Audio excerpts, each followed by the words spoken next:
Shalom in your home and welcome back. I am NobleAfro, your Israelite brother and president of All Praises Apparel, giving all praises to the Most High Yah. Now, if you haven't watched part 1, go ahead and watch part 1 because all parts of this video series are essential in order for you to understand the color red in the Bible and essentially the true color of the original Esau, not who he is today, because even various verses of the Bible call him mingled seed. All right, so he doesn't look like how he used to look before. At least not all of them. All right, not all the Edomites look the same. So yeah, let's get to it.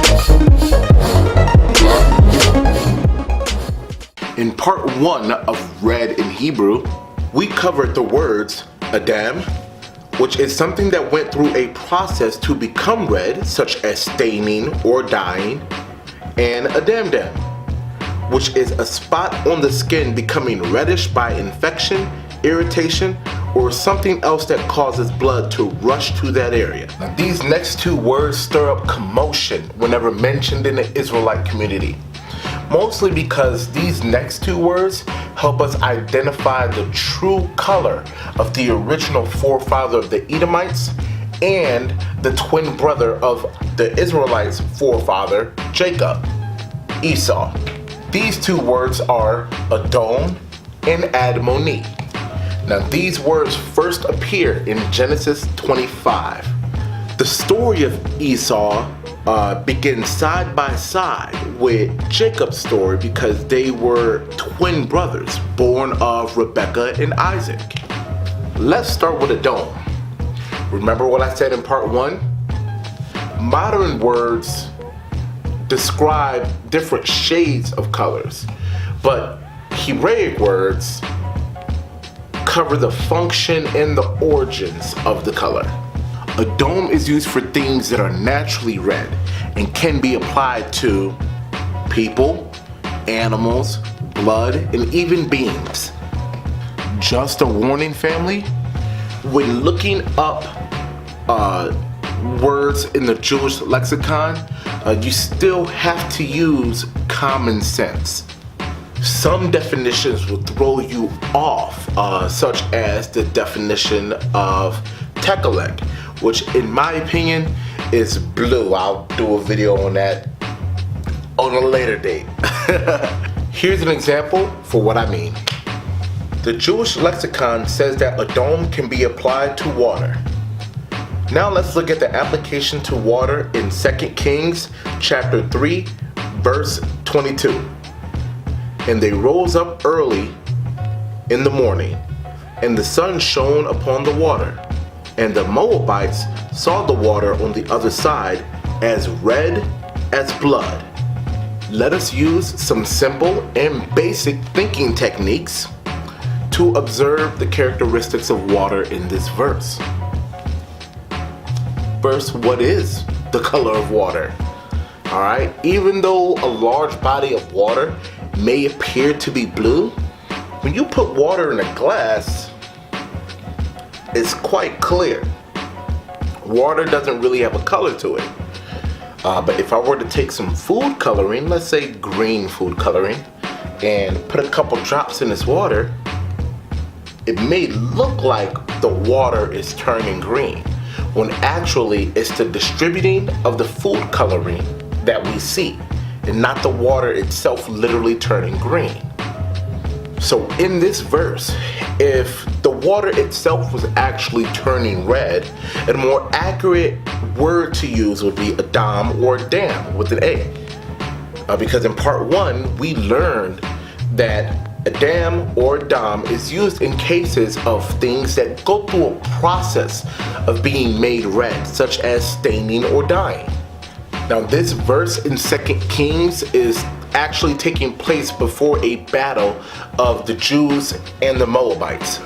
The prophet Elisha, speaking the will of the Most High, of course, prophesied a sure win and divine intervention on the side of the Israelites. Take another look at 2 Kings 3:22 with me. This time, let's read verses 23 and 24 to get the full picture. And they rose up early in the morning, and the sun shone upon the water. And the Moabites saw the water on the other side as red as blood. And they said, "This is blood. The kings are surely slain, and they have smitten one another. Now, therefore, Moab to the spoil." And when they came to the camp of Israel, the Israelites rose up and smote the Moabites, so that they fled before them. But they went forward, smiting the Moabites, even in their country. Now we see what really happened, in that the red water was verified by the Moabites to be actual blood. The Most High either created, turned the water into blood, or added actual blood to the water to cause the Moabites to attack Israel under false pretenses. We also see that animals can be red as well. Numbers 19:2 speaks about a red heifer. In Zechariah 1:8, along with chapter 6 and verse 2, speaks about red horses. Let's take a look at what a red heifer looks like. This is a red heifer indeed. When I was growing up, I watched old TV shows and often heard the word heifer being used as an insult. When I asked my grandma what a heifer was, she told me that it was a cow. Get your ass off of that heifer! Daddy, get your ass off that heifer! I found that pretty funny at the time. I had family all over the country, so whenever we would take road trips to go see them, as a kid I would gaze out the window and freak out every single time I saw a farm animal, while going crazy because I saw a cool looking brown cow, at least in my opinion. My mother explained to me that it wasn't a brown cow I was actually looking at, and that cow was actually called a red heifer.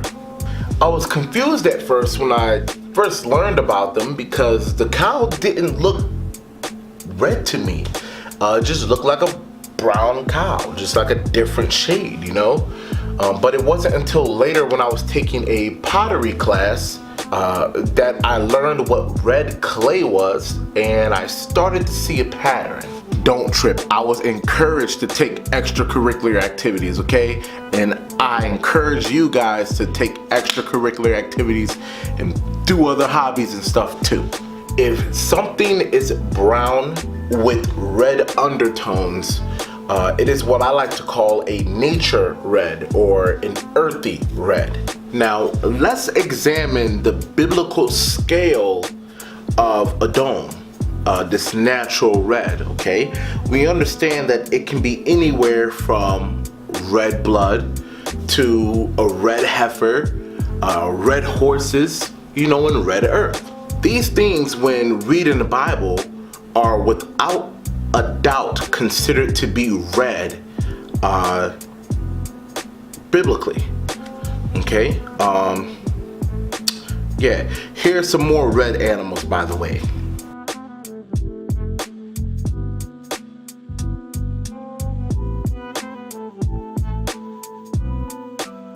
I hope we all have a common understanding now. Yeah. Now, whether you have been in the truth for a little bit or you're just now coming in, I am almost positive that you have heard about Esau by now. I am now going to read Genesis 21 all the way down to verse 34. Not just for people who haven't read it, but also to touch on some underlining points that would help us determine the true color of the forefather of the Edomites, which is Esau. All right, here we go. Verse 21. And Isaac entreated the Lord for his wife, because she was barren. And the Lord was entreated of him. And Rebekah, his wife, conceived. And the children struggled together within her.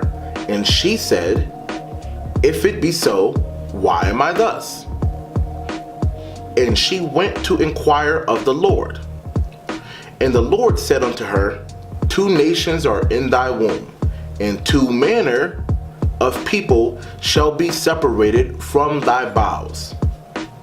And the one people shall be stronger than the other people, and the elder shall serve the younger. And when her days to be delivered were fulfilled, behold, there were twins in her womb. And the first came out red all over, like a hairy garment. And they called his name Esau. And after that came his brother out, and his hand took hold of Esau's heel, and his name was called Jacob. And Isaac was 80 years old when she bare him. And the boys grew, and Esau was a cunning hunter and a man of the field. And Jacob was a plain man, dwelling in tents. And Isaac loved Esau, because he did eat of his venison. But Rebekah loved Jacob. And Jacob sowed pottage. And Esau came from the field, and he was faint. And Esau said to Jacob, Feed me, I pray thee, with that same red pottage, for I am faint. Therefore was his name called Edom. And Jacob said, Sell me this day thy birthright. And Esau said, Behold, I am at the point to die. And what profit shall this birthright do to me? And Jacob said, Swear to me this day. And he sware unto him. And he sold his birthright unto Jacob. And Jacob gave Esau bread and pottage of lentils. And he did eat and drink, and rose up, and went his way. Thus Esau despised his birthright. Okay, so now that you get the full picture, let's really dig deep, okay? According to verse 30, Esau should be the same color as the Adom pottage. This is why his name went from Esau to Edom. This is a common practice of our people still to this day. I know I had a lot of nicknames growing up. You know, I used to get bullied and everything like that. But I'll give you an example. My wife, Ariel, she is afraid. Okay, she's afraid of a lot of basic things that normal adults should not be afraid of, and she scares easily. All right, so because she's easily scared, I just took scared and Ariel and put them together, and I call her Scariel whenever she's tripping and stuff like that. But back to the lesson. The pottage contained lentils. Alright, and due to the color of the pottage, we know that they were red lentils. Remember? Because water is clear. Alright? Water is clear, so whatever in the water turned it red. So we know that the red lentils turned the water red. But hold up, there's a common belief In our Israelite community, and this is what I was first taught as well, that the pottage was actually red because of blood that was actually in the pottage. This belief is backed up by Hebrews 12:16. Lest there be any fornicator or profane person as Esau, who for one morsel of meat sold his birthright.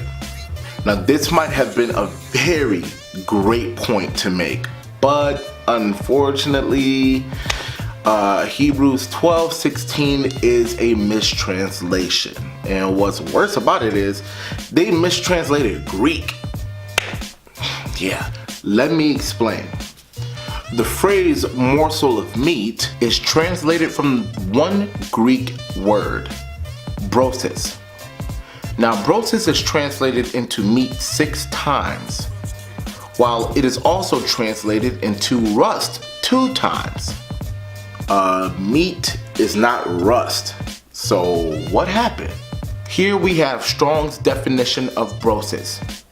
After studying each verse, I have come to the conclusion that brosis can be translated into eating, like in 1 Colossians 8:4, or a general noun with the broad concept of something that eats or something that is eaten.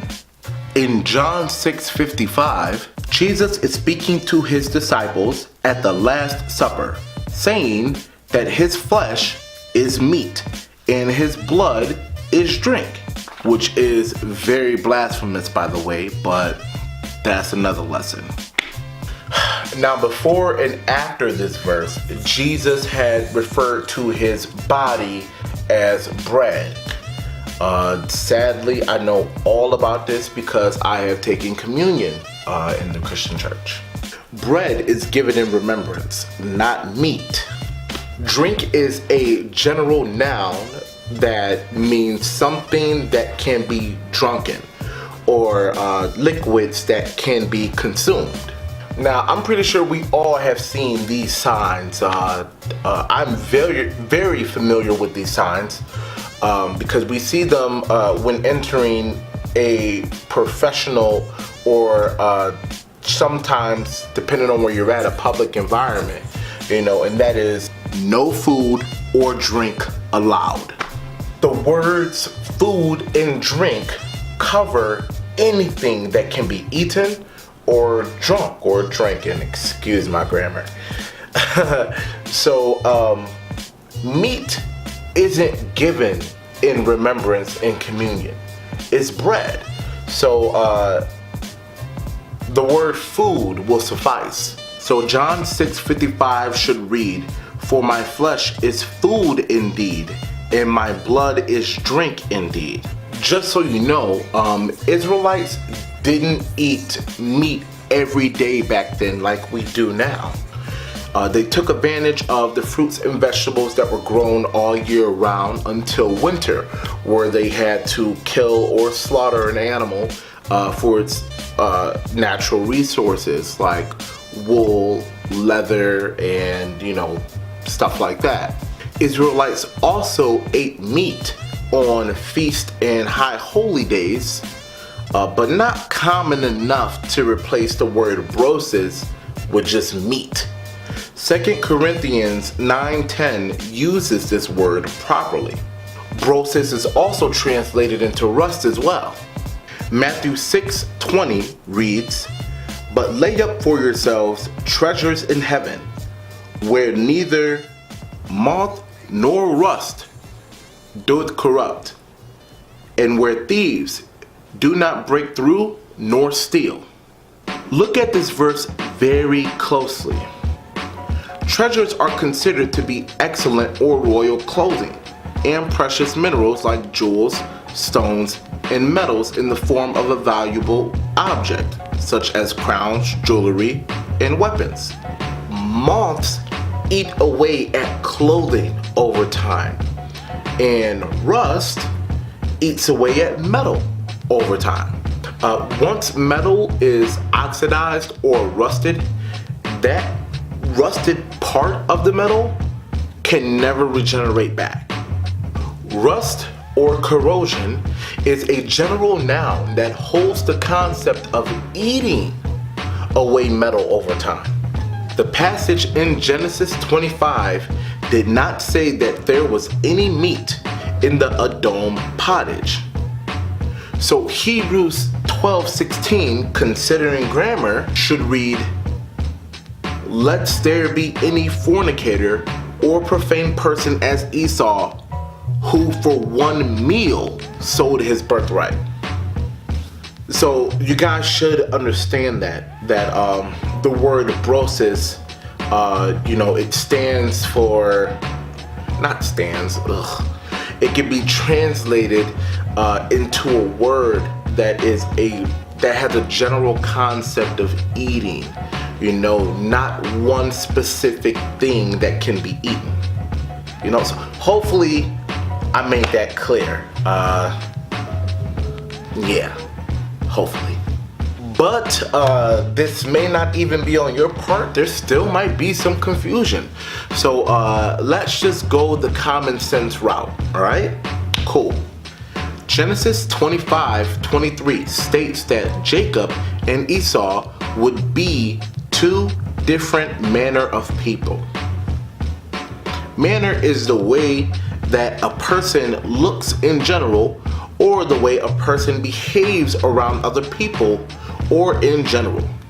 So for example, someone could have good manners and chew with their mouth closed, while other people can have bad manners and chew with their mouth open.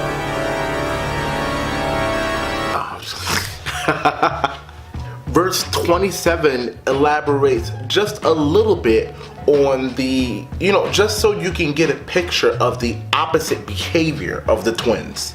Esau was a cunning hunter and a man of the field, and Jacob was a plain man and dwelled in tents. Keep that in mind. So the field is away from home. So when Esau came back from hunting and saw Jacob, and Jacob liked to dwell in tents, where was Jacob? Jacob was at the crib. He was at the crib, yo. And Esau just came back home, all right? So Isaac and Rebecca, they were probably off doing something, who knows? Either way, Jacob was chilling, cooking at home. He was a homebody, all right? Netflix and chill kind of dude. So Jacob was cooking for himself when Esau came in and saw him and said, "Feed me, I'm on the verge of death, man." Now let's turn these brains on for a second, okay? Clearly by you watching this video, your brains are already on, so good job. But let's turn our brains on and use our head for a second. So Esau normally is the only one that went out and brought meat, okay? Jacob didn't do that. That's how come Isaac loved Esau, because he ate of his venison, which is deer. If Jacob was cooking some of Esau's venison, all right, Jacob wouldn't have been in a position to demand anything from Esau, right? Because Esau would have just came over and been like, "Hey bro, I'm a little hungry. Hunting is kind of going a little slow right now. Why don't you give me some of that, pottage with the venison in it, and I'll go out and hunt us some more meat. After all, I did catch and kill that animal." Right? Jacob would have had to be like, "All right, bro, yeah, you know what, you're right. Like, you did kill the deer. Like, here's half of it." He wouldn't have had any leverage. But that's not the case. Esau was like, "Yo, feed me. I want some of what you got." And if Esau owned any rights to that pottage at all, he would have surely made that known and wouldn't have sold his birthright at all for it. Now, if Jacob stayed home and did not hunt in the field, where did he get his food from? The answer is the farmland and the garden near the house. Jacob's red lentil pottage had no meat in it. even if it did, that would mean that he did not properly care for the meat before he started cooking it. So much so that the entire pottage was red because of the blood that was in it. That's not normal, and that would not have been kosher to eat. You gotta remember, Jacob was making this for himself, okay? He followed the laws of the Most High, you know? And there is a law saying that we cannot eat or drink any blood, consume blood, really. So even if Jacob was making pottage with venison in it, he would have already killed and drained the animal before applying it to the pottage. So yeah, make some soup, cook meat and everything, and the next time you make soup, and the water does not get blood red. It doesn't. So I hope that clears it up. In front of me are 2 mason jars of red lentil beans that I bought from the store, okay? The left is non-organic and the right is organic. All right, now I am going to throw in a picture of Esau that I actually agree with right about now. Okay, so I don't know. I think this says it all. Like, there shouldn't be any questions. What I did was wash these red lentils, put them in hot water, and let them sit for a few hours. Nothing special, no filters, no tricks. Okay, so this has been a lot of information for one word, and this video is going a little bit longer than I anticipated. So we will cover the last word admoni in part 3 of the video. All right, if you've made it this far, yo, thank you so much. I appreciate it. Thank you for your time and your attention. It takes a lot of confidence to you know, study and create a lesson and put my lessons and opinions out there for everybody to see, you know. So thanks for supporting me, or even if you disagree, you know, thanks for searching out the matter like a king. I appreciate it. Before you go, don't forget to check out allpraisesapparel.com for your fringed t-shirts, dresses, and more. Thank you, brothers and sisters and family, for your support and your zeal. This is NobleAfro. Shalom.